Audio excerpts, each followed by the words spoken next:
नमस्कार दोस्तों।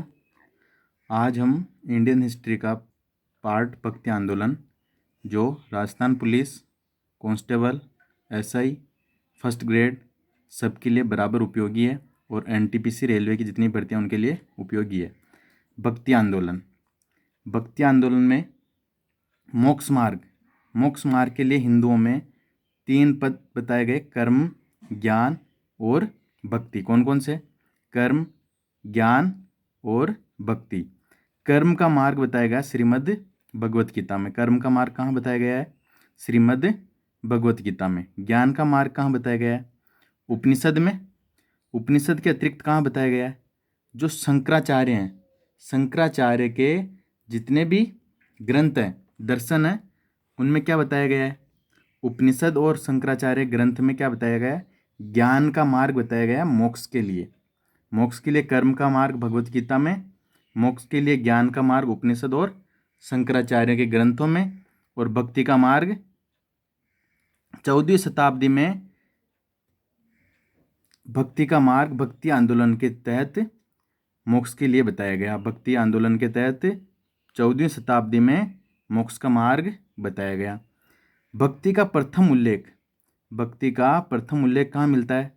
श्वेताश्वर उपनिषद में। भक्ति का फर्स्ट उल्लेख श्वेताश्वर उपनिषद में मिलता है। दक्षिण भारत में भक्ति आंदोलन की शुरुआत किसने की थी? रामानुज ने।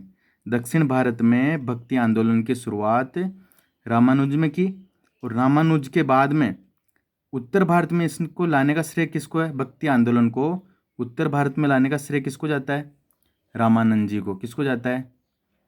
रामानंद जी को। भक्ति आंदोलन की सर्वप्रथम बीज इसका सबसे प्रथम कहाँ मिलता है? 7वीं शताब्दी में अलवारों और नयनारों के आंदोलन से भक्ति की सर्वप्रथम जानकारी मिलती है। 7वीं शताब्दी में किन किन के लिए? अलवारों और नयनारों। अलवारों कौन थे? अलवारों थे विष्णु भक्त, और नयनारों कौन थे? शिव भक्त। दक्षिण भारत में भक्ति आंदोलन, दक्षिण भारत में सबसे पहले शुरू कहाँ हुआ? ये दक्षिण भारत में, इसलिए हम सबसे पहले कहाँ पढ़ेंगे? दक्षिण भारत में भक्ति आंदोलन। इसका प्रारंभ उल्लेख कहाँ मिलता है? दक्षिण भारत में जो भक्ति आंदोलन हुए उनका प्रारंभिक उल्लेख कहाँ मिलता है? एक तो मिलता है तमिल ग्रंथ तिरुमुरई में, और दूसरा कौन सा है? प्रबंधम। इनका प्रारंभ में उल्लेख, दक्षिण भारत में जो आंदोलन हुए उनका प्रारंभ उल्लेख कहाँ मिलता है? तमिल ग्रंथ तिरुमुरई में, और दूसरा कौन सा तमिल ग्रंथ? प्रबंधम में। सबसे पहले भक्ति आंदोलन दक्षिण भारत में शुरू हुए। किन्होंने स्टार्ट किया? रामानुज ने। उत्तर भारत में कौन लेके आया? रामानंद जी। और इनका सर्वप्रथम बीज कहाँ मिलता है? अलवारों और नयनारों के आंदोलन में, जो कौन सी शताब्दी में है? 7वीं शताब्दी में।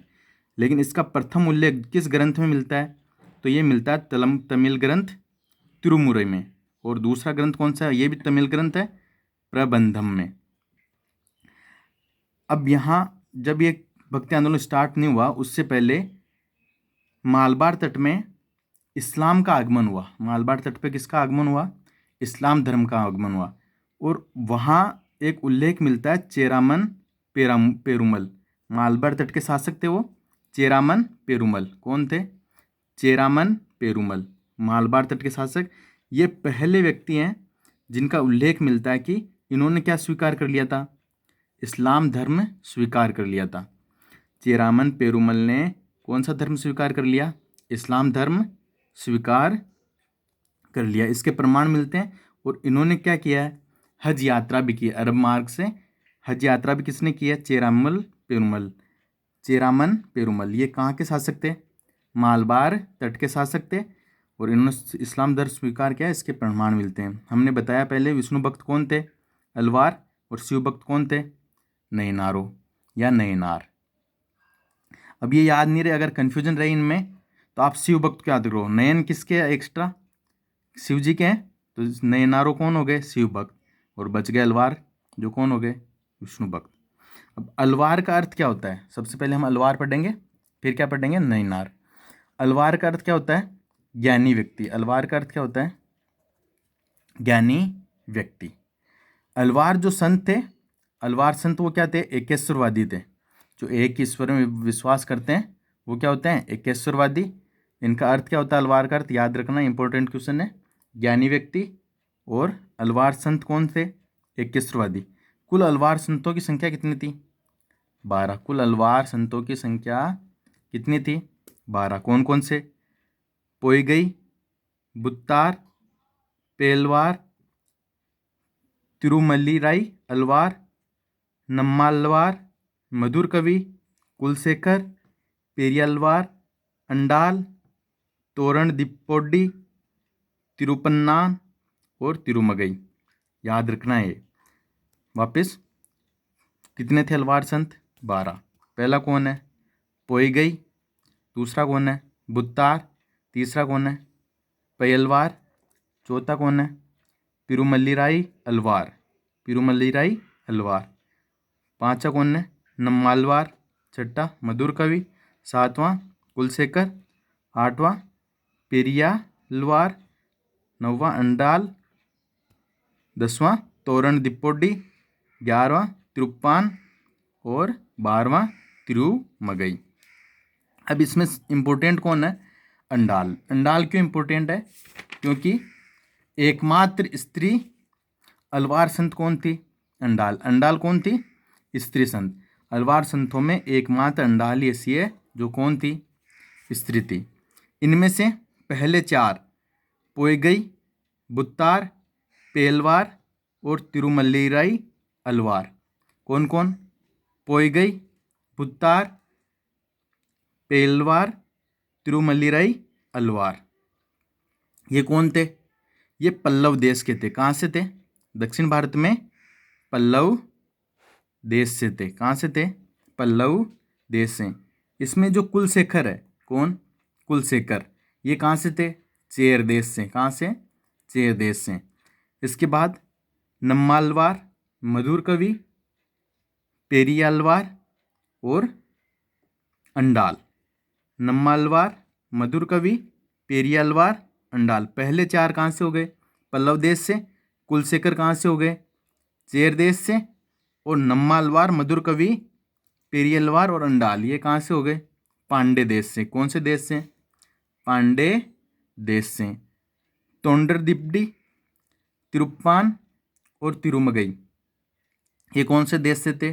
चोल से। तो पहले 4 हो गए पल्लव देश से, कुलशेखर हो गए चेर देश से, ये 4 पांडे देश से और लास्ट के चोल देश से। इनमें से एकमात्र महिला संत कौन थी? अंडाल। ये किनके भक्त थे? विष्णु के भक्त थे। किनके भक्त थे? विष्णु के भक्त थे।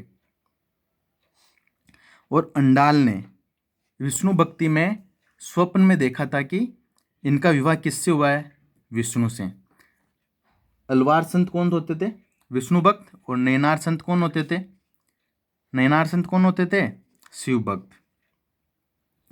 मधुर कवि की, जो ये मधुर कवि है, कहाँ के थे ये? मधुर कवि थे पांडे देश के। जिन्होंने एक रचना की सर्वाधिक प्रसिद्ध है, उस रचना का नाम क्या है?